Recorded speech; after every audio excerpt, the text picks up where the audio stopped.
नमस्कार, आप सभी लोगों का स्वागत है। हम लोग आज डिस्कस करेंगे जो अनुभव हम लोगों का टेस्ट पेपर हुआ था आपके प्रीलिम्स के आधार पर। तो उसमें साइंस टेक के जो क्वेश्चन हैं, उस साइंस टेक के क्वेश्चन का हम डिस्कस करने जा रहे हैं। तो उसमें जो आपका 42 क्वेश्चन नंबर यहाँ पर 42 देखिएगा। क्वेश्चन नंबर 42 में दिया है कि निम्नलिखित कथनों पर विचार करिए। पहला ऑप्शन है इसमें, कथन एक है, वैज्ञानिकों का मानना है कि चंद्रमा से संसाधनों का खनन पृथ्वी की दीर्घकालीन ऊर्जा आवश्यकताओं को संबोधित करने में सहायता कर सकता है। कथन एक है। दूसरा कथन है, ऐसा माना जाता है कि चंद्रमा पर हीलियम 3 पाई जाती है, जिसे भविष्य की नाभिकीय संलयन ऊर्जा के लिए एक संभावित ईंधन माना जाता है। तीसरा कथन है कि चंद्रमा के दक्षिणी ध्रुव के निकट अस्थायी छाया क्षेत्रों में जीवाश्म ईंधन के समृद्ध संसाधनों के प्रमाण पाए गए। यानी कि ये जो क्वेश्चन है आपके मिशन चंद्रयान से संबंधित है। और जैसा कि आपको पता होगा कि 2008 में हमारा चंद्रयान फर्स्ट लॉन्च हुआ था और इस चंद्रयान फर्स्ट के अंतर्गत हम लोगों ने पीएसएलवी से इसको भेजा था मून इंपैक्ट प्रोब, यानी कि एमआईपी को लॉन्च किया गया था और इस एमआईपी को चंद्रमा के सतह पर गिराया गया था और जिस पॉइंट पर यह गिरा था उसका नाम जवाहर पॉइंट रखा गया था। और इस एमआईपी के द्वारा जो हमको जानकारी मिली, उस जानकारी के आधार पर चंद्रमा के सतह पर जल की पुष्टि हुई। देन फिर उससे जो जानकारियां मिली उसके आधार पर हम लोगों ने चंद्रयान 2 को लॉन्च किया। चंद्रमा के दक्षिणी ध्रुव पर अपने लैंडर और रोवर को उतारना था, लेकिन वह हमारा मिशन फेल हो गया। देन फिर चंद्रयान 3 हम लोगों ने लॉन्च किया। चंद्रयान 3 के अंतर्गत हमारा जो लैंडर था वह रोवर को लेकर सक्सेसफुली चंद्रमा के दक्षिणी ध्रुव पर उतरा और जिस स्थान पर उतरा उसका नाम शिव शक्ति नाम दिया गया था। ठीक है। तो जो चंद्र मिशन था, उस चंद्र मिशन का भारत का जो लक्ष्य था कि चंद्रमा के चारों तरफ उसके वातावरण की जानकारी प्राप्त करना और इस चंद्रमा के सतह पर उपस्थित जो खनिज हैं उनके बारे में जानकारी प्राप्त करना। ठीक है ना। अब आते हैं कथन पर। वैज्ञानिकों का मानना है कि चंद्रमा के संसाधनों का खनन पृथ्वी की दीर्घकालीन ऊर्जा आवश्यकताओं को संबोधित करने में सहायता कर सकता है। ठीक है। तो यह बात बिल्कुल सही है, क्योंकि अगर हम देखें कि जो चंद्रमा पर संसाधन है, ये संसाधन पृथ्वी पर दीर्घकालिक ऊर्जा आवश्यकताओं को पूरा करने के लिए इनका खनन किया जा सकता है। जैसा कि आपको पता है कि चंद्रमा पर मानव युक्त मिशन करने वाला अमेरिका अपोलो मिशन के तहत वर्तमान समय में लगभग हर एक देश चंद्रमा पर जाने को सोच रहे हैं, जो स्पेस एजेंसियां हैं। और वो क्यों जाने को सोच रही हैं? क्योंकि वहां पर जो प्राकृतिक संसाधन हैं, उन प्राकृतिक संसाधनों को पृथ्वी पर लाकर उनसे असीमित मात्रा में ऊर्जा की उत्पत्ति की जा सकती है। उसी के कड़ी में चंद्रमा पर हीलियम 3, हीलियम के समस्थानिक पाए जाते हैं। जो आपकी पृथ्वी है, उस पृथ्वी पर हीलियम 4 है, लेकिन हीलियम का ये जो 3 है, ये समस्थानिक पृथ्वी पर नहीं पाया जाता है। और अगर हम हीलियम के समस्थानिक को चंद्रमा से पृथ्वी पर लाने में अगर हम सफल हो गए, तो इनका हम अपने रिएक्टर में इस्तेमाल करके, संलयन रिएक्टर में इस्तेमाल करके हम इनफाइनाइट ऊर्जा का उत्पादन कर सकते हैं। जैसा कि अगर आप जानते होंगे तो नाभिकीय ऊर्जा के लिए हम जनरली नाभिकीय विखंडन तकनीकी का इस्तेमाल कर रहे हैं, लेकिन नाभिकीय संलयन तकनीकी पर भी वैश्विक लेवल पर बहुत तेजी से कार्य हो रहा है। इसके लिए एक अंतर्राष्ट्रीय परियोजना चल रही है जिसका नाम है ITR, फ्रांस में। भारत भी उसमें सहयोगी देशों में शामिल है। तो अगर हम चंद्रमा से हीलियम 3, जो कि कहां पाया जाता है, चंद्रमा पर पाया जाता है, और अगर हम इसको लाने में यहां पर सफल हो गए, तो हम क्या कर सकते हैं, अपने रिएक्टर में इनका इस्तेमाल करके हम क्या कर सकते हैं, असीमित मात्रा में ऊर्जा को उत्पादित कर सकते हैं। तो हमारा जो ये कथन 2 है, ये कथन 1 की तो पुष्टि कर रहा है अच्छे से, क्योंकि इस समस्थानिक को हम लाएंगे तो यह बात तय हो गई कि पृथ्वी की दीर्घकालिक ऊर्जा आवश्यकताओं को क्या कर सकता है, पूरा कर सकता है। ठीक है ना। तो कथन 1 भी सही है कथन 2 भी सही है और कथन 2 जो है वह कथन 1 की पुष्टि भी कर रहा है। अब आते हैं तीसरे कथन पर। चंद्रमा के दक्षिणी ध्रुव के निकट अस्थायी छाया क्षेत्रों में जीवाश्म ईंधन के समृद्ध संसाधनों के प्रमाण पाए गए। देखो, जीवाश्म ईंधन का मतलब यहां पर क्या होता है कि जैसे कोयला है, तेल है, ठीक है ना, जीव जंतु और पौधे वहां पर दबे हुए हैं लाखों करोड़ों साल से, फिर उनसे वो निकाला जाता है, उसी को हम बोलते हैं जीवाश्म ईंधन। लेकिन चूंकि चंद्रमा पर जीवन ही पॉसिबल नहीं था, तो ना कोई जंतु था, ना कोई पौधे थे, तो जाहिर सी बात है वहां पर जीवाश्म ईंधन होने की बिल्कुल भी संभावना नहीं है। वहां पर जो सबूत पाए गए हैं सिर्फ किसके पाए गए हैं? जल के, या आप कह सकते हो बर्फ के सबूत पाए गए हैं। तो वहां पे जीवाश्म का कोई भी सबूत नहीं है, ठीक है। तो उस आधार पर अगर हम देखा जाए तो कथन 2 और कथन 1 और कथन 2 ये दोनों सही है, ठीक है, ठीक है। और 2 क्या कर रहा है? 1 की क्या कर दे रहा है? अच्छे से पुष्टि कर दे रहा है, ठीक है ना। यानी कथन 2 सही है और कथन 1 को यह अच्छे से पुष्टि कर दे रहा है, और कथन 1 भी क्या है? पूरी तरीके से सही है। लेकिन कथन 3 क्या है आपका? पूरी तरीके से गलत है, ठीक है। तो अब ऑप्शन में देखें तो आप यहां देखिए, कथन 2 और कथन 3 में से केवल एक ही सही है, वह कथन 1 की क्या कर रहा है? व्याख्या कर रहा है। तो इसका आंसर क्या होगा आपका? 42 का सी, ठीक है। 42 के बाद नेक्स्ट पे चलते हैं, क्वेश्चन नंबर 43। 43 है, जीनोम इंडिया परियोजना के संदर्भ में निम्नलिखित कथनों पर विचार करिए, ठीक है। अब देखिए, इंडिया जीनोम परियोजना की जो शुरुआत हुई थी, ठीक है ना, इंडिया जीनोम परियोजना की शुरुआत 2020 में जैव प्रौद्योगिकी विभाग के द्वारा शुरू किया गया था, ठीक है। और इसका लक्ष्य यह था कि भारत की आनुवंशिक विविधता का मापन करना, ठीक है ना। यानी कि आप भारत में देखते हैं, अगर आप चलोगे तो आप देखोगे कि हर लगभग 50 किलोमीटर के डिस्टेंस पर लोगों के हाव भाव, उनके बात करने का तरीका, उनका रहन सहन, उनका खान पान, ये आपको देखने में चेंजिंग मिलेगी। जैसे फॉर एग्जांपल अभी आप दिल्ली में हैं, दिल्ली से जस्ट आप हरियाणा चले जाइए, पंजाब चले जाइए, राजस्थान चले जाइए, तो आपको बिल्कुल एक अलग चीजें देखने को मिलेगी, ठीक है ना। तो यहां पर जो इंडिया जीनोम परियोजना है, ये इंडिया जीनोम परियोजना की जो शुरुआत की गई थी 2020 में जैव प्रौद्योगिकी विभाग के द्वारा शुरुआत की गई थी, और इसका लक्ष्य था भारत की आनुवंशिक विविधता का मापन करना। और इसमें लगभग 20 जो संस्थान थे, इसमें 20 संस्थानों का योगदान था, और इस परियोजना का वित्त पोषण किया था जैव प्रौद्योगिकी विभाग ने, ठीक है ना। अच्छा, इस परियोजना की भी शुरुआत हुई थी ह्यूमन जीनोम प्रोजेक्ट से प्रेरणा लेकर, ठीक है ना। इस ह्यूमन जीनोम प्रोजेक्ट की शुरुआत हुई थी 1990 में डॉक्टर फ्रांसिस कॉलिंस के द्वारा। लक्ष्य यह था कि मानव के अंदर कितने जीन हैं, यानी कि मानव के जीनोम का स्पष्ट क्या कर लेना, पढ़ लेना, अच्छे से उनकी जानकारी प्राप्त कर देना, ठीक है ना। 15 साल की यह परियोजना थी, बट 13 साल में यह परियोजना क्या हो गई? समाप्त हो गई, ठीक है। लेकिन बाद में यह पता चला कि इस ह्यूमन जीनोम परियोजना से जो रिजल्ट आया है, अभी हमको और भी जीनोम के बारे में जानना बाकी है, ठीक है। तो 2016 में एक नई मानव जीनोम परियोजना की शुरुआत हुई।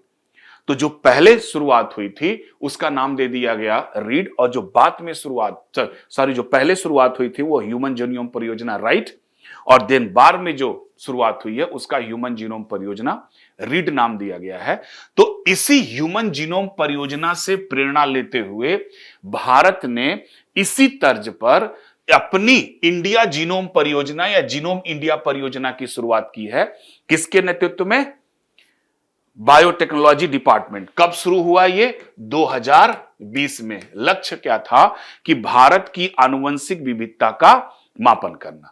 यानी कि इस परियोजना का मुख्य उद्देश्य यह था कि भारतीय आबादी में पाई जाने वाली जीन संबंधी विविधताओं की एक व्यापक सूची बनाना, जो हमारी विविधता को बेहतर ढंग से क्या करें? प्रदर्शित करें। और इस क्रम में लगभग 10,000 व्यक्तियों का जीनोम मैप क्या किया गया, तैयार किया गया। और 10,000 व्यक्तियों का जीनोम मैप तैयार करके पूरी तरीके से हरियाणा में स्थित भारतीय जैविक डेटा केंद्र यानी कि इंडियन बायोलॉजिकल डेटा सेंटर को सौंप दिया गया है।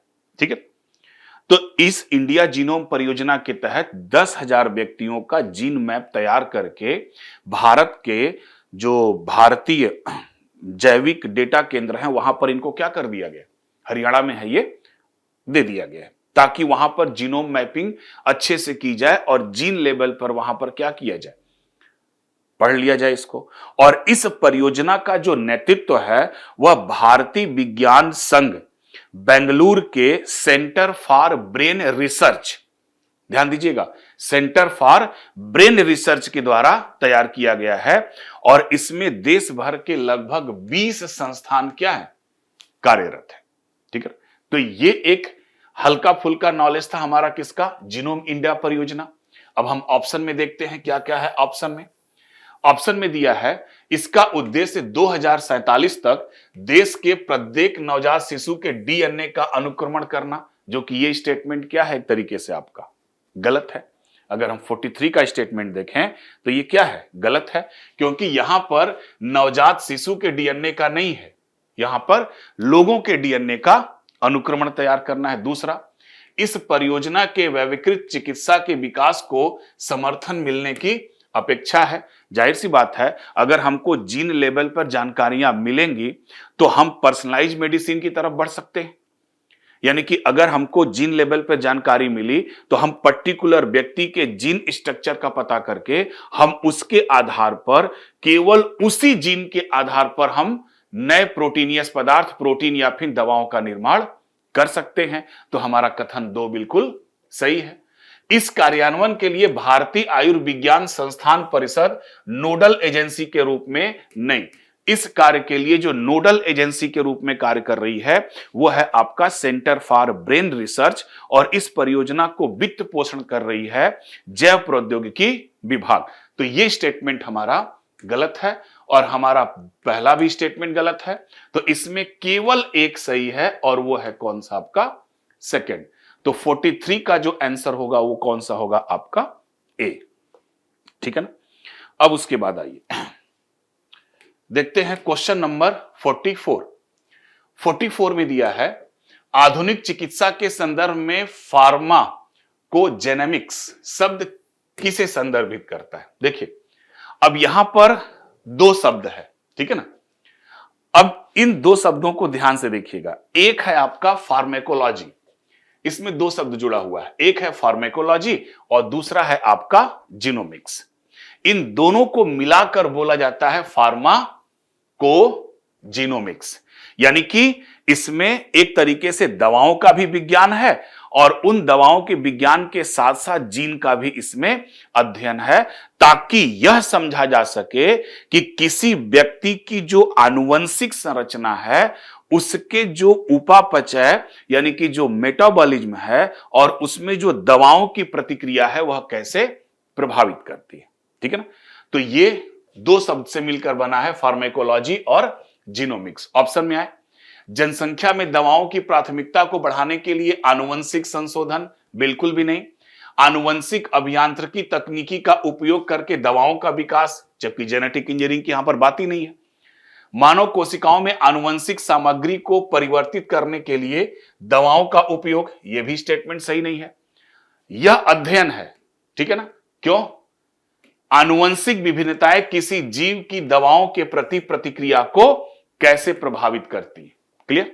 तो इसका यह स्टेटमेंट आपका सही है, क्योंकि अभी मैंने बताया कि इसमें क्या है, एक तो है दवाओं का विज्ञान और दूसरा क्या है आपका जीन का अध्ययन। इनको मिलाकर बोला जाता है फार्मेको जीनोमिक्स। तो ये क्या करती हैं, ये अच्छी तरीके से आपको समझने में मदद करती हैं कि किसी भी व्यक्ति की जो आनुवंशिक संरचना है उसके मेटाबॉलिज्म और उसके दवाओं के प्रति कैसे प्रतिक्रिया देती है। तो इस क्वेश्चन का जो आपका आंसर है वो है आपका डी ऑप्शन। कौन सा होगा? D option. नेक्स्ट चलते हैं क्वेश्चन नंबर 45। अब इसमें है एजेंटिक एआई के संभावित अनुप्रयोग क्या है, ठीक है ना। आजकल बड़ा चर्चा में रहता है ये सब चीजें।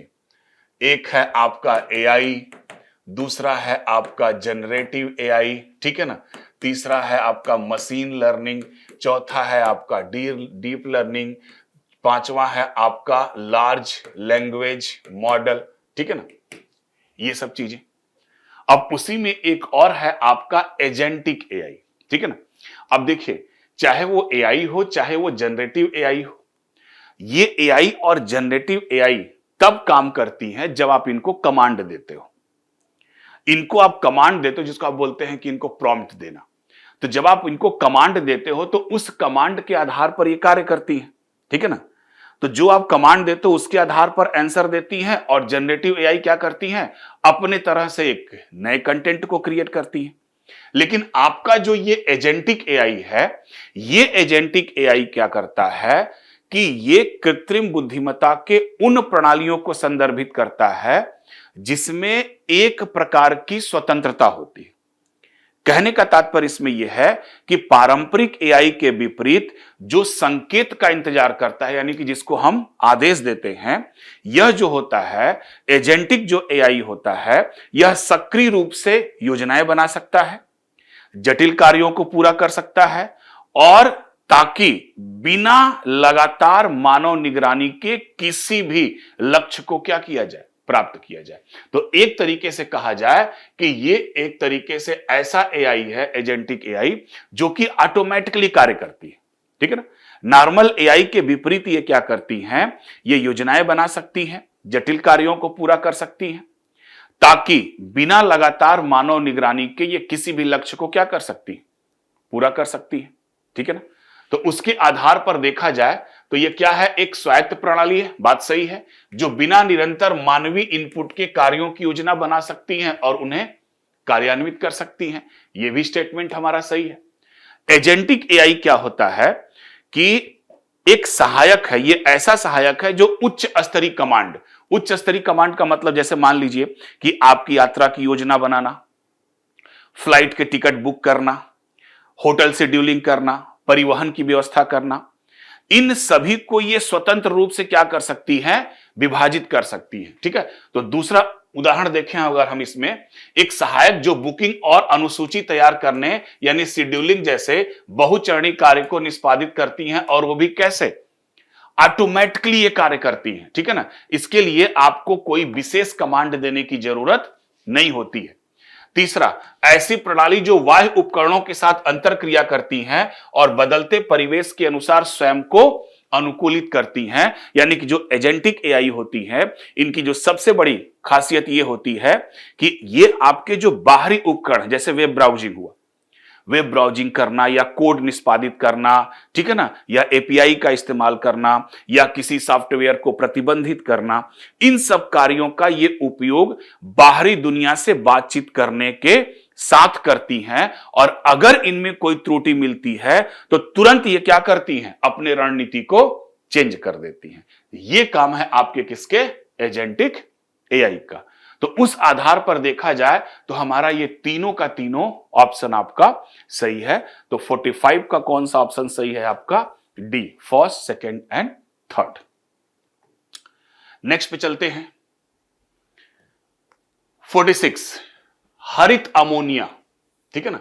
आपने ग्रीन हाइड्रोजन सुना होगा, ग्रीन हाइड्रोजन, अच्छा क्वेश्चन है ये इन्वायरमेंट और साइंस टेक का मिक्स क्वेश्चन है।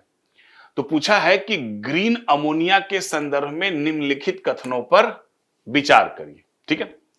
तो जो आपका ग्रीन अमोनिया है, ये क्वेश्चन नंबर है आपका 46। तो राष्ट्रीय नेशनल ग्रीन हाइड्रोजन मिशन के अंतर्गत भारत सरकार ने ग्रीन हाइड्रोजन यानी कि भारत के लिए ग्रीन अमोनिया और ग्रीन मेथनॉल मानक अधिसूचित किए हैं सेंट्रल गवर्नमेंट ने, ठीक है ना। अब इनके अगर हम एक एक कथनों की बात करें तो हरित अमोनिया का उत्पादन नवीकरण ऊर्जा स्रोत से उत्पन्न हाइड्रोजन का उपयोग करके किया जाता है, ठीक है ना, बिल्कुल बात सही है।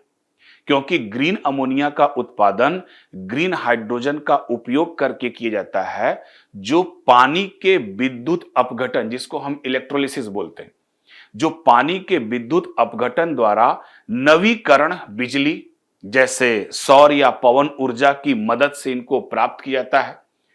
यह जीवाश्म ईंधनों से प्राप्त हाइड्रोजन पर निर्भर नहीं होता। तो यह स्टेटमेंट हमारा बिल्कुल क्या है, सही है। इसमें हम कौन सी प्रक्रिया अपनाते हैं, इलेक्ट्रोलिसिस प्रक्रिया अपनाते हैं, जिसको हम बोलते हैं विद्युत अपघटन।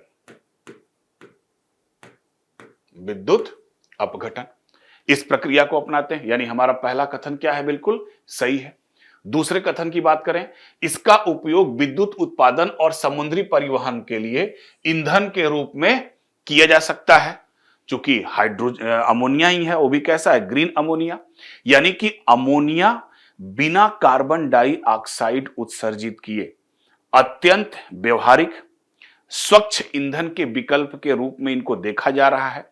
विशेषकर समुद्री परिवहन और भारी उद्योग जैसे अधिक प्रदूषण वाले क्षेत्रों के लिए ये बहुत ही लाभदायक हैं और हम इनका डायरेक्ट इस्तेमाल कर रहे हैं। तीसरा, अगर देखा जाए, इनके उत्पादन में जीवाणुओं द्वारा स्थिरीकृत नाइट्रोजन का उपयोग शामिल हो सकता है। एक्चुअली जो ग्रीन हाइड्रोजन है ना, ग्रीन अमोनिया जो है ना, ग्रीन अमोनिया का जो उत्पादन होता है नाइट्रोजन स्थिर करने वाले जीवाणुओं पर निर्भर नहीं करता। इसके बजाय इसको आमतौर पर पारंपरिक जो हैबर-वॉश विधि है, हैबर-वॉश विधि द्वारा इनका उत्पादन किया जाता है, ठीक है ना, जिसमें ग्रीन हाइड्रोजन को क्या किया जाता है, वायु पृथक्करण इकाई से अलग करने के लिए नाइट्रोजन के साथ रासायनिक रूप से जोड़ा जाता है, ठीक है ना। यानी कि इनको क्या किया जाता है कि ग्रीन हाइड्रोजन को वायु स्थिरीकरण करने के लिए इनकी इकाई से अलग किए गए नाइट्रोजन के साथ रासायनिक रूप से जोड़ा जाता है, न कि जीवाणुओं का उपयोग किया जाता है। तो उस आधार पर हमारा यह तीसरा स्टेटमेंट क्या है, गलत है। चौथे की अगर हम बात करें तो हरित अमोनिया हाइड्रोजन के भंडारण और परिवहन के माध्यम के रूप में कार्य कर सकती हैं। यह बिल्कुल बात सही है, क्योंकि हाइड्रोजन का भंडारण और परिवहन देखिए बेहद कठिन होता है, ठीक है ना। वो इसलिए क्योंकि इनको उच्च दाब की आवश्यकता होती है, बहुत कम टेम्परेचर की आवश्यकता होती है हाइड्रोजन के लिए, जिसको हम एक तरीके से क्रायोजेनिक तापमान बोलते हैं। इसे अमोनिया में परिवर्तित करना इसको अधिक संभालना या अधिक आसान बना देता है। यानी कि हाइड्रोजन को अमोनिया में परिवर्तित करना अधिक आसान बना देता है। यानी ग्रीन हाइड्रोजन को ग्रीन अमोनिया में बदलने में यह समस्या हल हो जाती है उच्च दाब की और क्रायोजेनिक टेम्परेचर की, क्योंकि अमोनिया को द्रवित करना, संग्रहित करना और मौजूदा अवसंरचनाओं का उपयोग करना परिवहन के लिए और अधिक आसान बना देता है। तो हमारा ये स्टेटमेंट भी क्या है, पूरी तरीके से सही है। इसमें अगर हम और जानें तो भारत के लिए जो ग्रीन अमोनिया का जब मानक है, तो ग्रीन अमोनिया के कुल गैर जैविक ग्रीन हाउस गैस उत्सर्जन, जो ग्रीन हाइड्रोजन उत्पादन, अमोनिया संश्लेषण, शुद्धिकरण, कंप्रेशर, ऑन साइट भंडारण से उत्पन्न होता है, ये जो होता है near about 0.38 kilogram carbon dioxide समतुल्य प्रति किलोग्राम अमोनिया से अधिक नहीं होना चाहिए, जिसे पिछले 12 महीने के औसत विधि के आधार पर गणना की जाता है। फिर एक इसमें और है गणना करने का, जिसको हम बोलते हैं भारत के लिए ग्रीन मेथेनॉल मानक। तो भारत के लिए जो ग्रीन मेथेनॉल मानक है वो है आपका 0.44 किलोग्राम कार्बन डाइऑक्साइड समतुल्य प्रति किलोग्राम मेथेनॉल से अधिक नहीं होना चाहिए, ठीक।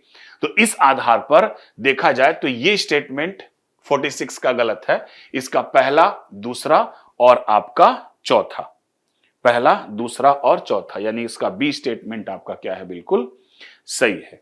तो 46 का जो आपका आंसर है वो कौन सा होगा, आपका बी, ठीक है। नेक्स्ट आ जाइए, question number 47। Question number 47 space technology से संबंधित है। 1967 वाह्य अंतरिक्ष के संबंध में कौन सही नहीं है? देखिए ऐसे क्वेश्चन में थोड़ा सा आप लोग सतर्क रहा करिए। सतर्क रहने का तात्पर्य यह होता है कि जनरली जो 90% क्वेश्चन आपके यूपीएससी में आता है, हम लोग ये मान के चलते हैं कि उसमें कौन सही है और यही हमारा क्राइटेरिया बना होता है। लेकिन क्वेश्चन को ध्यान से पढ़ा करिए। कई क्वेश्चन में यह भी लिखा रहता है कौन सही नहीं है, और हम जल्दीबाजी में समझ लेते हैं कौन सही है। ठीक है। अब यहां पर जो बात हो रही है आउटर स्पेस ट्रीटी 1967 में, एक्चुअली हुआ क्या कि 1957 में रूस के द्वारा पहला सक्सेसफुली उपग्रह लॉन्च किया गया था जिसका नाम था स्पुतनिक फर्स्ट। ठीक है ना। अब जब ये स्पुतनिक फर्स्ट लॉन्च किया गया तो पहले रूस के द्वारा, रूस के बाद फिर अमेरिका ने भी लॉन्च किया, ब्रिटेन ने भी लॉन्च किया। तो वैश्विक लेवल पर क्या हुआ, संयुक्त राष्ट्र के तत्वाधान में 1958 में अंतरिक्ष के शांतिपूर्ण उपयोग के लिए एक संगोष्ठी का आयोजन हुआ। उस संगोष्ठी में 5 प्रकार के कन्वेंशन को लाया गया। उस 5 प्रकार के कन्वेंशन में आपकी आउटर स्पेस ट्रीटी भी थी, ठीक है ना, लायबिलिटी कन्वेंशन भी था, मून एग्रीमेंट भी था, ठीक है ना, रिस्पॉन्सिबल कन्वेंशन भी था। 5 कन्वेंशन सब थे। उस 5 कन्वेंशन में एक कन्वेंशन था आपका आउटर स्पेस ट्रीटी। तो आउटर स्पेस ट्रीटी का सीधा सा कई इसमें प्रावधान थे और इस आउटर स्पेस ट्रीटी को हम इंटरनेशनल स्पेस लॉ भी कहते थे। और इस आउटर स्पेस ट्रीटी में पहला जो प्रावधान कहा गया था वो ये था कि अंतरिक्ष का उपयोग शांतिपूर्ण उद्देश्यों के लिए होगा। अंतरिक्ष में कोई भी देश खोज या अनुसंधान कर सकता है। अंतरिक्ष से जो भी जानकारियां मिलेंगी उसको वैश्विक लेवल पर यह बताना पड़ेगा। जो भी अंतरिक्ष यात्री अंतरिक्ष में जाते हैं वह समस्त मानव समुदाय के प्रतिनिधि माने जाएंगे। और अंतरिक्ष में किसी भी प्रकार के हथियारों की स्थापना नहीं होगी। यह बात रखी गई थी आउटर स्पेस ट्रीटी में। यानी कि लक्ष्य इसका था कि अंतरिक्ष का शांतिपूर्ण ढंग से उपयोग करना और अंतरिक्ष में किसी भी प्रकार के हथियारों की स्थापना नहीं करना। ठीक है। लेकिन फिर भी आप लोगों ने देखा कि जो आपके रूस हैं इन्होंने भी अंतरिक्ष में लड़ने की क्षमता हासिल की है। चाइना भी अंतरिक्ष में लड़ने की क्षमता हासिल की है। उसके साथ साथ आप देखे होंगे 2019 के आसपास भारत ने भी मिशन शक्ति के तहत अपने ही एक उपग्रह माइक्रोसेट आर को एंटी सैटेलाइट मिसाइल से अंतरिक्ष में मार गिराया। यानी कि अंतरिक्ष में मिसाइल को भेजा। तो आउटर स्पेस ट्रीटी में सीधे तौर पर कहा गया है कि आउटर स्पेस ट्रीटी की अनुच्छेद 4 में स्पष्ट रूप से कहा गया है कि पृथ्वी की कक्षा में चाहे चंद्रमा पर या किसी अन्य खगोलीय पिंड पर परमाणु हथियार या अन्य सामूहिक विनाश के हथियार रखने पर रोक लगाता है। हालांकि यह पृथ्वी की कक्षा में पारंपरिक हथियारों को स्पष्ट रूप से तो रोक नहीं लगाता, जो कानूनी रूप से एक अस्पष्ट बना हुआ है और आधुनिक आंतरिक सुरक्षा बहसों का एक विषय बना हुआ है। तो ये टोटल आपका है बाह्य अंतरिक्ष समझौता। अब आइए हम पढ़ते हैं ऑप्शन में क्या क्या है। ऑप्शन में दिया गया है आपका, पूछा है देखो ध्यान से, कौन सही नहीं है। तो इसमें कहा गया कि यह किसी भी राष्ट्र को चंद्रमा या अन्य खगोलीय पिंड पर संप्रभुता का दावा करने से निषिद्ध करता है। सही बात है। यह पृथ्वी की कक्षा में पारंपरिक हथियारों और सामूहिक विनाश के हथियारों दोनों की तैनाती को स्पष्ट रूप से क्या करता है, निषिद्ध करता है। ठीक है ना, ध्यान देना, स्पष्ट रूप से निषिद्ध करता है जबकि स्पष्ट रूप से नहीं है। हालांकि यह पृथ्वी की कक्षा में पारंपरिक हथियारों को रखने पर स्पष्ट रूप से रोक नहीं लगाता, लेकिन फिर भी कहा गया है कि अंतरिक्ष में किसी भी प्रकार के हथियारों की स्थापना नहीं होगी। ठीक है ना। तो यह स्टेटमेंट आपका सही ढंग से सही नहीं है। तीसरे की बात करें, राष्ट्रीय अंतरिक्ष क्रियाकलापों के लिए उत्तरदायी होते हैं, चाहे वह क्रियाकलाप सरकारी संस्थाओं के द्वारा किया जाए अन्यथा गैर सरकारी संस्थाओं के द्वारा। यह भी सही है। ठीक है। भारत इस संधि का हस्ताक्षर करता है। बिल्कुल सही बात है। भारत ने इस पर सिग्नेचर भी किया है, इसको रेक्टिफाई भी किया है। लेकिन याद रखे रहिएगा, जो 1958 में जो कन्वेंशन हुआ था, उस कन्वेंशन में मून एग्रीमेंट भी हुआ है। तो भारत ने मून एग्रीमेंट पर सिग्नेचर तो किया है, लेकिन इसको अभी तक रेक्टिफाई नहीं किया।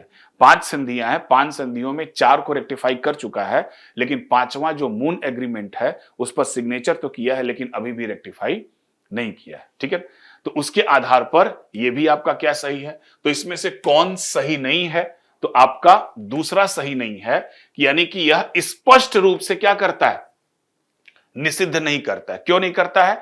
क्योंकि अमेरिका, रूस और आपका चीन और भारत भी अंतरिक्ष में हथियारों को स्थापित करने का अपना प्रायोगिक परीक्षण कर चुके हैं। और यह भी माना जाता है कि अमेरिका और रूस की तो अपनी अंतरिक्ष में लड़ने के लायक क्या है, क्षमता भी मौजूद है, और इनके पास अंतरिक्ष में लड़ने के लिए पर्याप्त रूप से क्या है, सेना भी है। ठीक है, तो ये 47 का आपका बी ऑप्शन।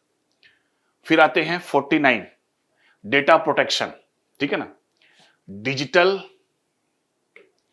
वैयक्तिक डेटा संरक्षण, जिसको हम बोलते हैं डीपीडीपी अधिनियम 2023, ठीक है,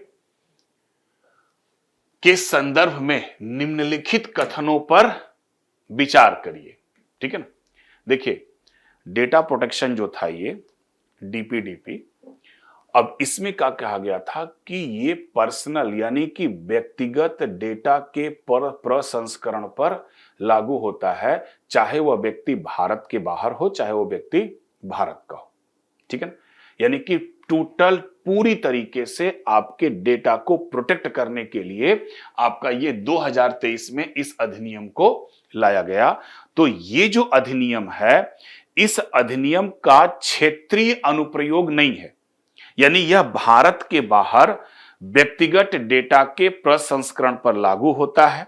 यदि ऐसा प्रसंस्करण भारत में स्थित डेटा प्रिंसिपल, जैसे कि व्यक्तियों को वस्तुओं या सेवाओं की पेशकश से संबंधित किसी भी गतिविधि के संदर्भ में हो, तो उसके आधार पर अगर हम ये पहला ऑप्शन देखें कि यह अधिनियम केवल भारत के अंदर ही है, ऐसी बात नहीं है, भारत के अंदर भी है और भारत के बाहर भी है। तो इसका पहला स्टेटमेंट आपका क्या है, गलत है।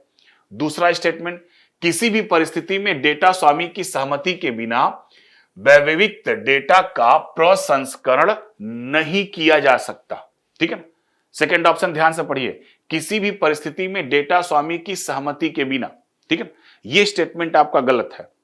यद्यपि सहमति डेटा प्रसंस्करण जो है वह प्राथमिकता का अधिकार है, यह अधिनियम कुछ वैध उपयोग नामक विशिष्ट छूट भी प्रदान करता है, जैसे मेडिकल इमरजेंसी हुआ, ठीक है ना, या फिर आपका कानूनी व्यवस्था बनाए रखने के लिए हुआ, रोजगार के लिए हुआ, या सुरक्षा से संबंधित हुआ।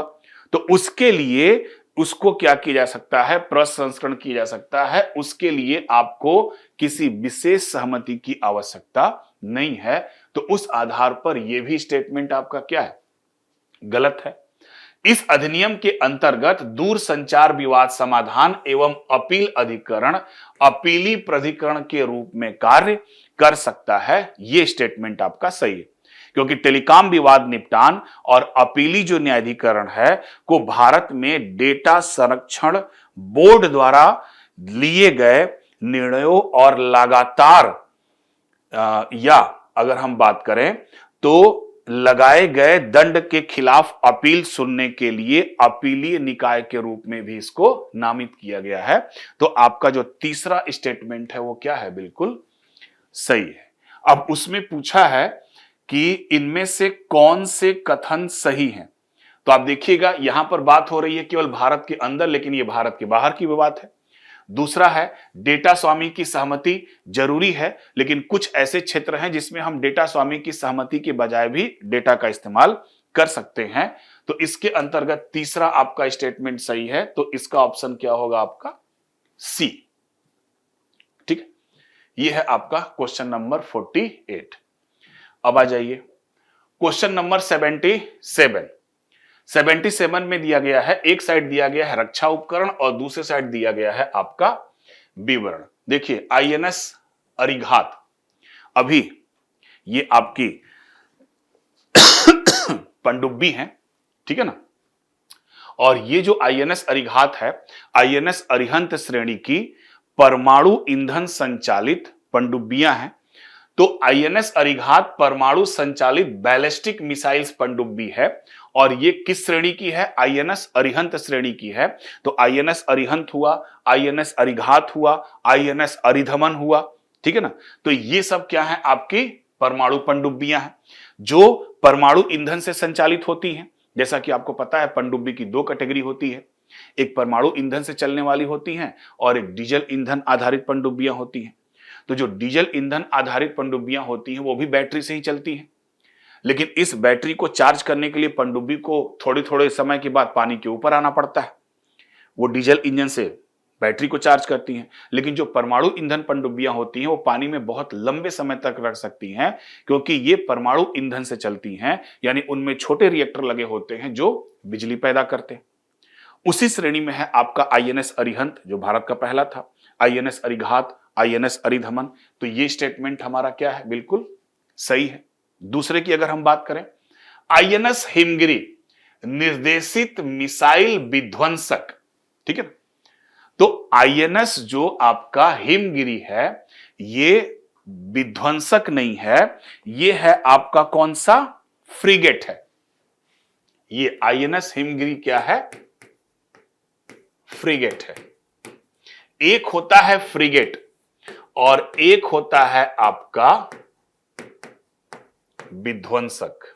दोनों को ध्यान दीजिएगा, एक होता है फ्रिगेट और एक होता है आपका विध्वंसक। तो अब फ्रिगेट क्या है, इसमें दोनों में अंतर समझिएगा। फ्रिगेट और विध्वंसक में मुख्य अंतर यह होता है उनकी आकार, उनकी क्षमता और उनकी भूमिका का। बात कर रहे हैं हम किसकी? पहले विध्वंसक की। तो जो विध्वंसक होते हैं ये अधिक बड़े होते हैं, अधिक तेज होते हैं, अधिक शक्तिशाली युद्धपोत होता है। इसे आमतौर पर बेड़े की सुरक्षा, वायु सुरक्षा, ठीक है ना, पनडुब्बी रोधी युद्ध और लंबी दूरी के हमलों से बचाव के लिए इनका इस्तेमाल किया जाता है। किसका? विध्वंसक का। उसकी तुलना में अगर हम फ्रिगेट को देखें तो फ्रिगेट का आकार क्या होता है? छोटा होता है। अपेक्षाकृत ये हल्के युद्धपोत होते हैं और इनका मुख्य उपयोग क्या होता है? एक तरीके से एस्कॉर्ट करना, गश्त करना, समुद्री सुरक्षा प्रदान करना और पनडुब्बी रोधी अभियानों को संचालित करना, ठीक है ना। अगर हम एक इनके बीच में सरल तुलना करें तो विध्वंसक भारी होते हैं, अधिक हथियार युक्त होते हैं और कई भूमिका में ये काम आते हैं। हमलावर भी होते हैं, सुरक्षा की दृष्टि से भी होते हैं। फ्रिगेट क्या है? मध्यम आकार के होते हैं, अधिक किफायती होते हैं और विशेष तौर से ये स्कॉट और रक्षा कार्यों के लिए उपयुक्त युद्धपोत होते हैं, ठीक है। तकनीकी में अगर हम तर्क देखा जाए तो जो विध्वंसक होते हैं आमतौर पर अधिक शक्तिशाली इसमें रडार लगा होता है, लंबी दूरी की मिसाइलें लगी होती हैं और बेहतर कमांड क्षमता होती है। किसकी? विध्वंसक की।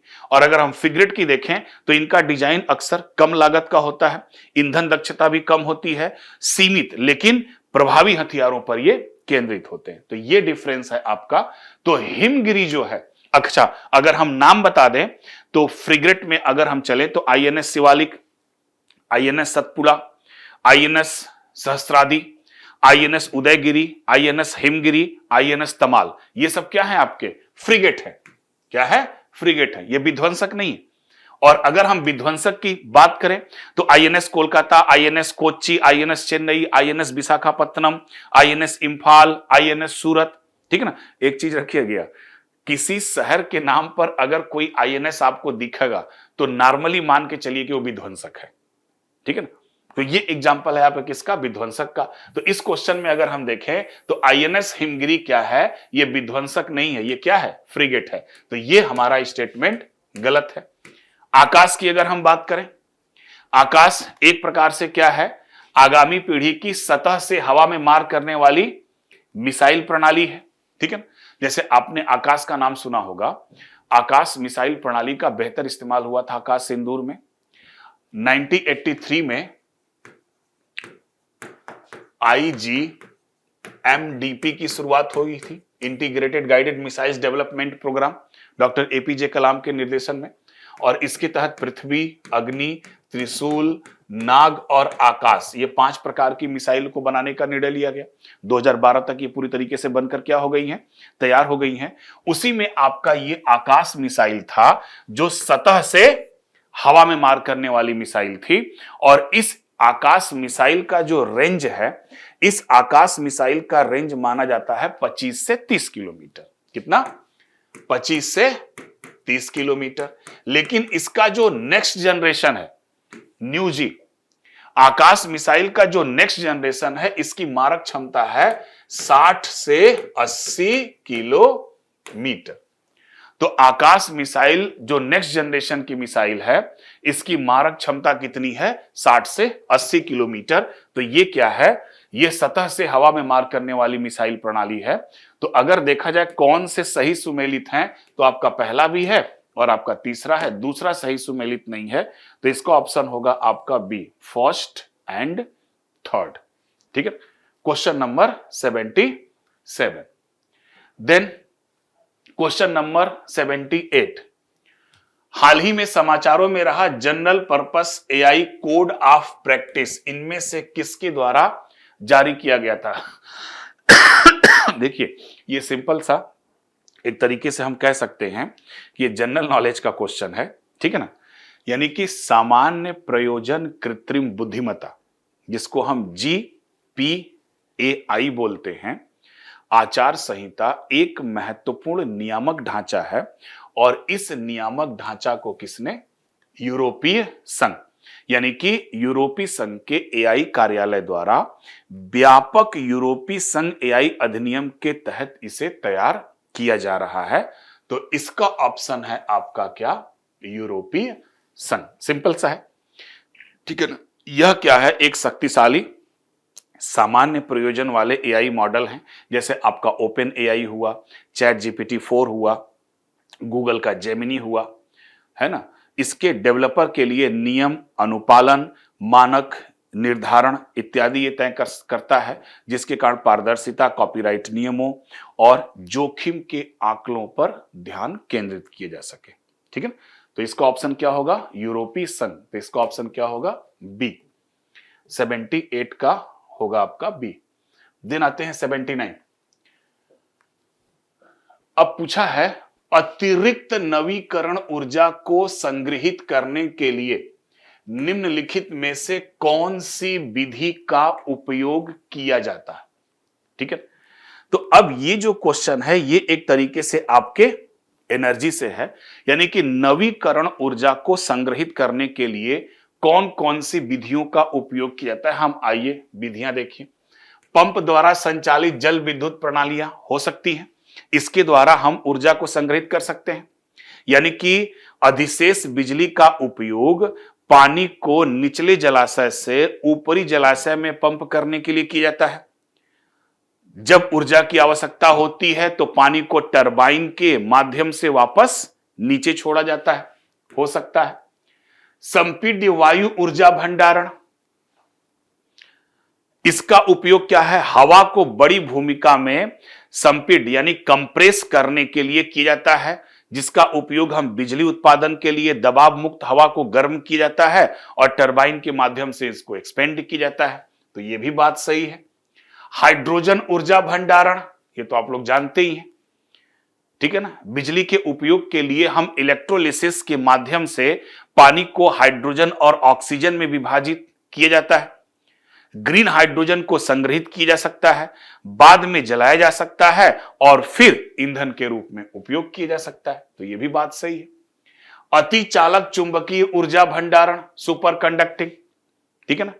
यह क्या करती है? ऊर्जा को चुंबकीय क्षेत्र में संग्रहित करती है, जो क्रायोजेनिक रूप से ठंड की गई सुपर कंडक्टिंग कॉयल में दिष्ट धारा को क्या करती है? प्रभावित करती है, डायरेक्ट करंट जिसको हम बोलते हैं। तो ये भी है ऊर्जा के तौर पर। तो चारों के चारों हम क्या कर सकते हैं? इस्तेमाल कर सकते हैं किसके लिए?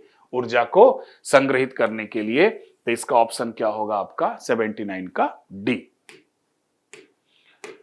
नेक्स्ट पे चले हम, क्वेश्चन नंबर 80 की बात करें।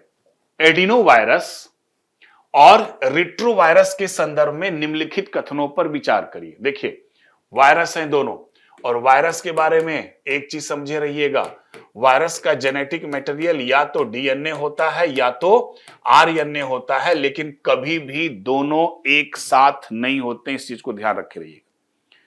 वायरस क्या है? कोई जीव नहीं है, सजीव और निर्जीव के बीच की कड़ी है। वायरस एक क्या है? न्यूक्लियो प्रोटीन के कण है, जिनके अंदर एक आनुवंशिक पदार्थ होता है, चाहे डीएनए होता है या आरएनए होता है, और उसके ऊपर एक प्रोटीन की लेयर होती है। ठीक है, तो यहां पर जो बात की जा रहा है एडिनो वायरस और रिट्रोवायरस, तो ये कहा एडिनो वायरस अपने आनुवंशिक पदार्थ को आरएनए के रूप में वहन करते हैं, जबकि रिट्रोवायरस मुख्यतः डीएनए के विषाणु होते हैं। यह स्टेटमेंट गलत है। एडिनो वायरस का आनुवंशिक पदार्थ क्या होता है? डीएनए होता है, और रिट्रोवायरस का आनुवंशिक पदार्थ क्या होता है? आरएनए होता है। ठीक है, तो इसका पहला स्टेटमेंट आपका गलत है। एडिनो वायरस का आनुवंशिक पदार्थ क्या होता है? डीएनए होता है, और रिट्रोवायरस का आनुवंशिक पदार्थ क्या होता है? आरएनए होता है, और रिट्रोवायरस थोड़ा सा अलग होता है। रिट्रोवायरस जब आपके शरीर में जाता है ना, तो आपके शरीर की कोशिका का उपयोग करके ये अपने आरएनए को किसमें? डीएनए में परिवर्तित कर लेता है। ठीक है, यानी कि ये जो क्या काम करते हैं, एक प्रकार से रिवर्स ट्रांसक्रिप्शन की प्रक्रिया करते हैं, और इस रिवर्स ट्रांसक्रिप्शन की प्रक्रिया के एंजाइम इनके अंदर उत्पन्न हो जाते हैं, और ये तुरंत अपने आरएनए को किस में कन्वर्ट कर लेते हैं? डीएनए में बदल देते हैं। तो रिट्रोवायरस, एडिनो वायरस का आनुवंशिक पदार्थ डीएनए, और रिट्रोवायरस का आनुवंशिक पदार्थ क्या होता है? आरएनए होता है। तो उसके आधार पर हमारा ये स्टेटमेंट क्या है? पहला स्टेटमेंट गलत है। दूसरा करें, पश्च विषाणु यानी कि रिट्रोवायरस।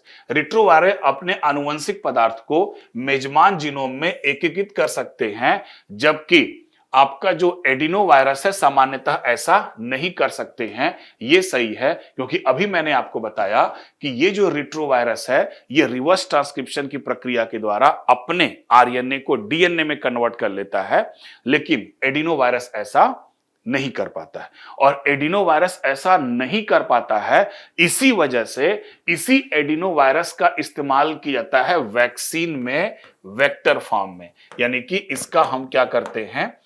टीकों के निर्माण में इनको हम वाहक के तौर पर इस्तेमाल करते हैं। ठीक है, तीसरा है संशोधित ग्रंथि विषाणु यानी एडिनो वायरस का उपयोग आधुनिक टीकों में प्रतिजन पहुंचाने के लिए सामान्यतः विषाणु संवाहक के रूप में उपयोग किया जाता है। यह भी स्टेटमेंट क्या है आपका? सही है। जैसे और ऐसे वैक्सीन को हम बोलते हैं वेक्टर वैक्सीन।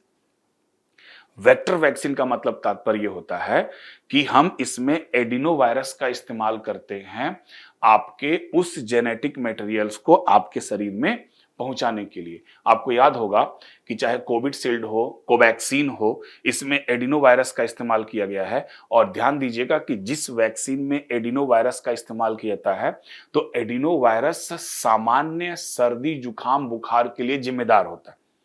यानी एडिनो वायरस का अगर आपके शरीर में इंजेक्ट किया जाता है, तो आपको हल्का फुल्का बुखार आ सकता है, ठीक है ना, बट वो खतरनाक नहीं होता है। इसी वजह से आप देखिएगा कि कोविशील्ड या कोवैक्सीन जब वैक्सीन लगाई गई आपको, तो वैक्सीन लगाने के बाद आपको बुखार आया होगा हल्का फुल्का। कुछ लोगों को नहीं भी आया होगा, बट मैक्सिमम लोगों को ये बुखार आया होगा। वो इसलिए क्योंकि एडिनो वायरस का वाहक के तौर पर इस्तेमाल किया जाता है। किसके लिए? टीकों को आपके शरीर में पहुंचाने के लिए। ठीक है, तो ये भी स्टेटमेंट आपका सही है। तो इसका पहला स्टेटमेंट गलत है, बाकी दूसरा और तीसरा सही है। तो दूसरा और तीसरा कहां पर है? आपके बी में। क्लियर? Question number 80। नेक्स्ट आ जाइए, क्वेश्चन नंबर है 81। कंप्रेस्ड बायोगैस के संदर्भ में निम्नलिखित कथनों पर विचार करिए। ठीक है, तो आपका जो सीबीजी है, ठीक है ना, कंप्रेस्ड बायोगैस का जो उत्पादन होता है, ये एक तरीके से जैविक कचरे का मतलब जैसे कृषि अवशेष, नगर पालिका ठोस कचरा, या फिर मवेशियों का जो गोबर होता है, इनको ये क्या करते हैं?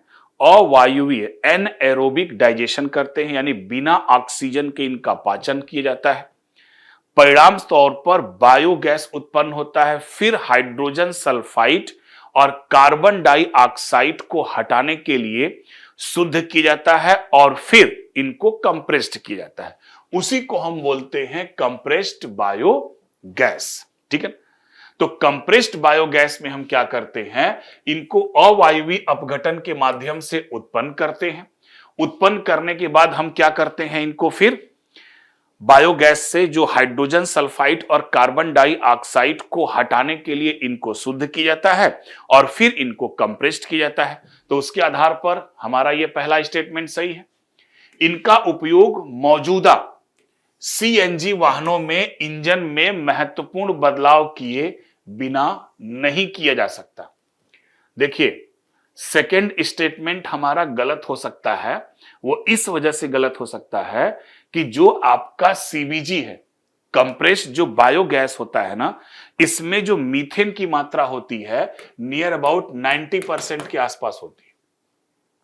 और ये इसलिए इनके रासायनिक गुण और हम कैलोरी मान देखें तो व्यावसायिक रूप से जो प्राकृतिक गैस हैं उनके लगभग ये क्या होते हैं, समान होते हैं। क्योंकि इनका कैलोरी मान प्राकृतिक गैस के बराबर है, इसलिए बगैर इंजन में किसी संशोधन के सीएनजी वाहनों में हम सीधे इनका क्या कर सकते हैं, कंप्रेस्ड बायोगैस का इस्तेमाल कर सकते हैं। क्योंकि ये लगभग कैसे हैं, ये आपके सीएनजी यानी कि जो प्राकृतिक गैस के क्या है, बिल्कुल इक्वल है। तो उस आधार पर हमारा ये स्टेटमेंट गलत होगा कि बगैर बदलाव किए नहीं किया जा सकता। बट अगर हम ये हटा दें कि बगैर बदलाव किए बिना नहीं किया जा सकता, या अगर नहीं को हम हटा दें तो स्टेटमेंट सही होगा। लेकिन यहां पे चूंकि क्या दिया है, नहीं किया जा सकता मतलब किया जा सकता है। ठीक है, तो ये स्टेटमेंट हमारा क्या होगा, सेकंड वाला गलत होगा। तीसरा स्टेटमेंट देखें, सतत वाहिनी परिवहन की दिशा में सतत वैकल्पिक समाधान पहल के तहत भारत सरकार सीएनजी के साथ सीबीजी के सम्मिश्रण को बढ़ावा देती है। ये बात सही है। जो सैटेट है, ये कहां पर गया, ये आपका जो सैटेट है, sustainable alternative towards affordable transportation, पहल पेट्रोलियम और प्राकृतिक गैस मंत्रालय द्वारा सीबीजी उत्पादन संयंत्र स्थापित करने और मानक सीएनजी के साथ सीबीजी को ऑटोमेटिव ईंधन नेटवर्क में एकीकृत करने की मांग शुरू कर दी है, यानी कि पहल इसकी शुरू कर दी है। तो यानी कि ये भी स्टेटमेंट हमारा क्या है, सही है। तो 81 का जो ऑप्शन होगा आपका कौन सा, 1 और 3। तो 81 का कौन सा ऑप्शन सही होगा आपका, बी। देन 82 की बात करें, पेरोव्स्काइट। ठीक है ना, अभी एक नया टर्म बड़ा मार्केट में आया था, ये न्यूज़पेपर में आया था। तो पहले एक चीज आप समझिए कि पेरोव्स्काइट जो है वो है क्या। ये जो आप टर्म देख रहे हो ना, यह एक प्रकार का, पहले हम इसको बता दें फिर हम ऑप्शन को देखते हैं। ये क्या है, यह एक प्रकार की विशिष्ट क्रिस्टलीय संरचना है। क्या है, एक प्रकार की विशिष्ट क्रिस्टलीय संरचना है, क्रिस्टल स्ट्रक्चर है ये। ठीक है ना, ये क्रिस्टल स्ट्रक्चर है या पदार्थों का समूह है, न कि सिर्फ अकेला तत्व। यह अकेला तत्व नहीं है, यह पदार्थों का क्या है, समूह है। और इसका नाम जो है, इसके मूल खनिज हैं आपके कैल्शियम टाइटेनेट। ठीक है ना, कैल्शियम टाइटेनेट से इसका मूल शब्द आया है। और इनका जो उपयोग होता है, इनका उपयोग किया जाता है सोलर सेल में, एलईडी और डिस्प्ले में, सेंसर बनाने में, बैटरी और इलेक्ट्रॉनिकी में इनका उपयोग किया जाता है। तो अगर आप इनको आसान भाषा में समझ सकते हैं तो यह एक ऐसी सामग्री ढांचा है जिसमें अणु खास तरीके से व्यवस्थित होते हैं और इसी वजह से ये सौर ऊर्जा और इलेक्ट्रॉनिक क्षेत्र में बहुत ही उपयोगी माने जाते हैं, क्योंकि इनकी संरचना ही कैसी होती है, क्रिस्टलीय संरचना होती है। तो इसी को हम बोलते हैं पेरोव्स्काइट। ठीक है, ऑप्शन में देखिएगा क्या दिया है। ऑप्शन में यहां पर है, ठीक है, कि यह जो शब्द है उस सामग्री को संबोधित करता है जिसमें महत्वपूर्ण खनिज के रूप में वर्गीकृत किया जाता है। यह स्टेटमेंट गलत है। क्यों? क्योंकि मैंने अभी बताया कि यह क्या है, एक प्रकार की क्रिस्टलीय संरचना है, न कि प्रमुख खनिज है। तो पहला स्टेटमेंट इनका क्या है, गलत है। दूसरा स्टेटमेंट किया जाए, सौर सेलों में प्रयोगशाला स्थितियों में सौर प्रकाश को विद्युत में परिवर्तित करने में उच्च दक्षता दिखाते हैं। यह बात सही है क्योंकि इनके अंदर प्रकाशीय गुण होता है, अणुओं का अरेंजमेंट इस तरीके से होता है कि ये ऊर्जा को क्या कर लेते हैं, होल्ड भी कर सकते हैं। 2009 में, ठीक है ना, सौर सेलों में इनकी दक्षता देखी गई थी 2009 में लगभग 3% से बढ़कर आज प्रयोगशाला परिस्थितियों में 25% से अधिक हो गई है। और ये जो आपका क्रिस्टल संरचना है, ये एक तरीके से सिलिकॉन प्रौद्योगिकी को बड़े लेवल पर टक्कर दे रही है, जिनका हम इलेक्ट्रॉनिक इंस्ट्रूमेंट में बहुत ज्यादा इस्तेमाल करते हैं। ठीक है, तो ये स्टेटमेंट हमारा सही है। नेक्स्ट आ जा, सौर सेल सिलिकॉन आधारित सौर सेल की तुलना में आर्द्र स्थितियों में अधिक स्थिर होते हैं। ठीक है ना, ये स्टेटमेंट आपका गलत होता है। क्यों? क्योंकि ये अत्यधिक अस्थिर होते हैं। स्थिर नहीं, कैसे होते हैं, अस्थिर होते हैं। ठीक, यानी कि ये जो सेल होते हैं व्यावसायीकरण में मुख्य बाधा इनकी क्या है कि ये अत्यधिक अस्थिर होते हैं। सिलिकॉन पैनल के विपरीत जो 25 वर्षों तक लगभग चलते हैं, लेकिन ये जो है आपके पेरोक्साइड जो होते हैं, ये नमी, आर्द्रता, ऑक्सीजन और उच्च ताप के संपर्क में आने पर ये तेजी से क्या होते हैं, डैमेज होते हैं। तो ये स्थिर नहीं होते हैं, वो क्या होते हैं, लगभग और स्थिर होते हैं। तो पूछा गया है इनमें से कौन सा कथन सही है, तो ये भी आपका गलत है, ये भी आपका गलत है, सेकंड ऑप्शन सही है। तो केवल कौन सा, बी ऑप्शन इसमें सही है।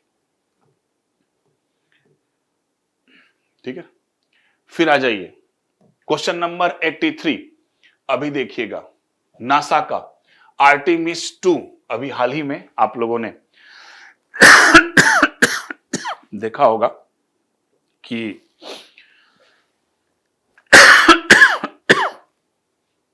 आर्टेमिस 2 जो है, अगर हम इसकी थोड़ी सी बैक हिस्ट्री देखें तो आर्टेमिस मिशन की शुरुआत हुई थी आपके 2017 में। अनाउंसमेंट हुआ था आर्टेमिस मिशन का, और इस मिशन के तहत कुल लगभग 4 चरण हैं। आर्टेमिस फर्स्ट को लॉन्च किया गया था 16 नवंबर 2022 को, और यह नासा के जो सबसे शक्तिशाली रॉकेट है, जिसको हम बोलते हैं SLS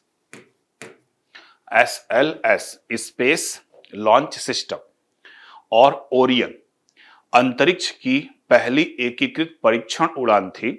यह एक मानव रहित मिशन, आर्टेमिस फर्स्ट की बात कर रहा हूं, जिसका उद्देश्य यह सुनिश्चित करना था कि भविष्य में मानव मिशन के लिए यह प्रणाली कितनी सुरक्षित है। ठीक है, तो वो आर्टेमिस फर्स्ट था। फिर आर्टेमिस सेकंड की बात की जाए, आर्टेमिस सेकंड को लॉन्च किया गया 2 अप्रैल 2026 को। ठीक है, यह कार्यक्रम एक मानव युक्त मिशन था। इसमें 4 अंतरिक्ष यात्रियों को भेजा गया, और ये जो 4 अंतरिक्ष यात्री थे, इसमें 3 अंतरिक्ष यात्री अमेरिका के और 1 कनाडा के अंतरिक्ष यात्री थे। इनका लक्ष्य था कि चंद्रमा की चारों तरफ परिक्रमा करना, और परिक्रमा करके जीवन रक्षक प्रणालियों का परीक्षण करना, और फिर वापस आना। 10 दिनों का यह कार्यक्रम था। 11 अप्रैल 2026 को ये वापस सुरक्षित पृथ्वी पर लौट आए, तो जिससे आर्टेमिस सेकंड का दूसरा बड़ा चरण सही ढंग से क्या हो गया, संपादित हो गया।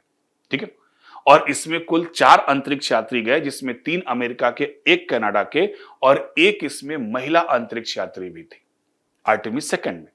आर्टेमिस थर्ड की बात की जाए तो यह आर्टेमिस थर्ड जो मिशन होगा, सेकंड तो हो चुका है, फर्स्ट भी हो चुका है, सेकंड भी हो चुका है। अब आर्टेमिस थर्ड में क्या होगा कि हम अंतरिक्ष यात्री को चंद्रमा के दक्षिणी ध्रुव पर उतारेंगे, वो है आर्टेमिस थर्ड। फिर उसके बाद मिशन आर्टेमिस 4 भी होगा, क्योंकि चलने वाला है। ऐसा नहीं कि आर्टेमिस केवल 4 ही चरण का है, आर्टेमिस के बहुत चरण हैं, ये 1 बाय 1 आपके चलते रहेंगे। ठीक है ना, आर्टेमिस थर्ड के बाद फिर 4th शुरू की जाएगी, जिसमें हम चंद्रमा की कक्षा में एक लूनर गेटवे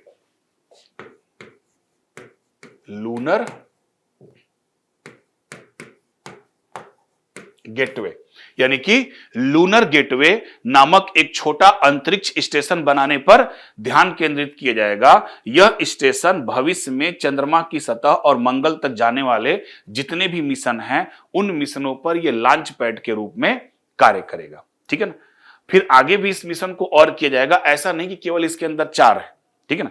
अभी फिलहाल 1-2 हो चुका है और तीसरे में हम क्या करेंगे, चंद्रमा के दक्षिणी ध्रुव पर उतरेंगे। अब यहां पर बात है, यह आर्टेमिस कार्यक्रम का पहला मानव युक्त मिशन है, ठीक है ना।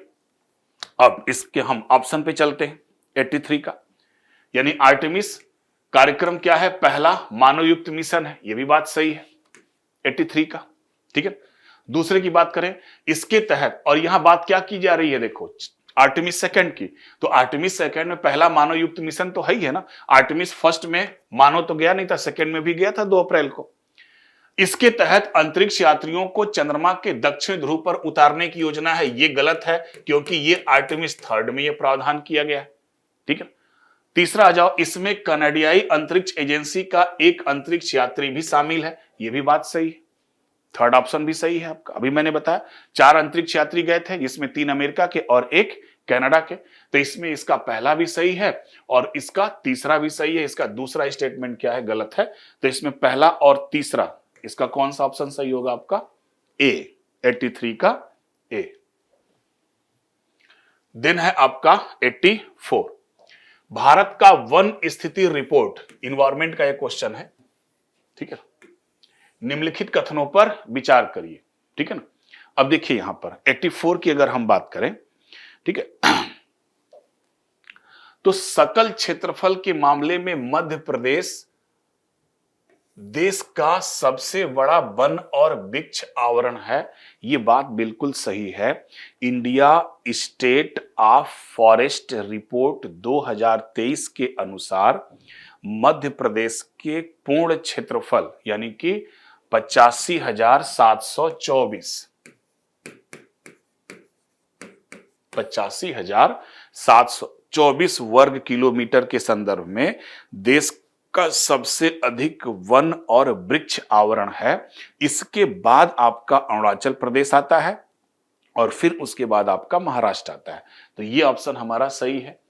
कुल भौगोलिक क्षेत्र के संबंध में वनावरण में प्रतिशत की दृष्टि से सभी राज्यों में मिजोरम का प्रथम स्थान है, यह भी बिल्कुल बात सही है, क्योंकि अगर देखा जाए कुल भौगोलिक क्षेत्र के सापेक्ष वन आवरण के प्रतिशत के संदर्भ में आप देखोगे तो केंद्र शासित प्रदेश जो लक्षद्वीप का कुल प्रतिशत सबसे अधिक नियर अबाउट 91.33% है।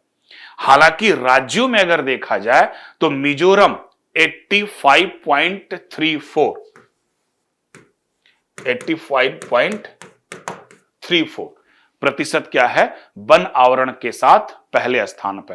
राज्य की स्थिति में हम देखेंगे तो मिजोरम आएगा, ठीक है ना। केंद्र शासित अगर देखेंगे तो उसमें लक्षद्वीप है आपका 91.33। तो यहां पर दिया हुआ है राज्यों के संदर्भ में, न कि केंद्र शासित प्रदेशों के संदर्भ में, तो उसमें मिजोरम पहले स्थान पर है। तो इसका पहला और दूसरा दोनों स्टेटमेंट आपका क्या है, सही है, ठीक है ना। तो इतने क्वेश्चन हमारे थे आपके साइंस एंड टेक्नोलॉजी के। नेक्स्ट क्लास में हम लोग फिर जल्द मिलेंगे। धन्यवाद।